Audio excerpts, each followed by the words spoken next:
The San Francisco Bay will soon have a zero emissions ferry floating in its waters, propelled completely by hydrogen fuel cells. It's the first vessel, first commercial vessel in the world that's got that propulsion system.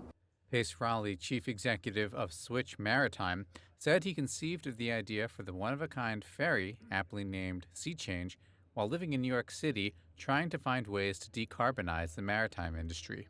I was actually riding a ferry between Manhattan and Brooklyn. I was living in Brooklyn at the time and really thought that this could be a fit um, for this new technology, for decarbonized technology. The 70-foot ferry will service multiple stops along San Francisco's waterfront.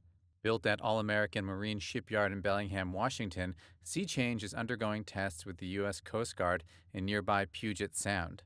Officials hope it is a harbinger of the changes to come on the high seas.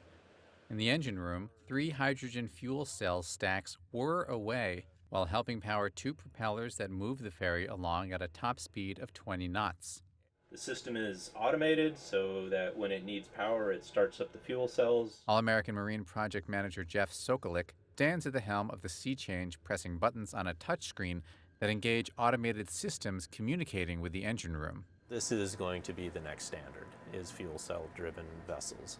They're clean, they're efficient, and they make sense economically.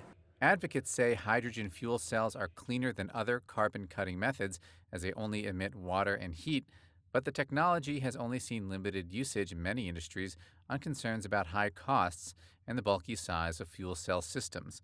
But it could help the industry move towards a zero-emission future as it struggles to hit sustainability targets. You know, the shipping industry uses on average around 300 million tons a year of carbon-intensive fuels.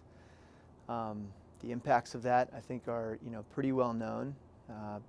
Shipping industry emits on average about 1 billion tons of CO2 and other greenhouse gases a year. Raleigh believes the Sea Change could be a game changer. We can use this technology on all sorts of vessels. This also helps prove that hydrogen-based fuels can work in maritime, and I think that's a really big sort of factor for other ship owners to get comfortable adopting this technology and investing in it. If all goes to plan, Raleigh says the boat will be delivered to the Bay Area in late May and will be serving passengers by June.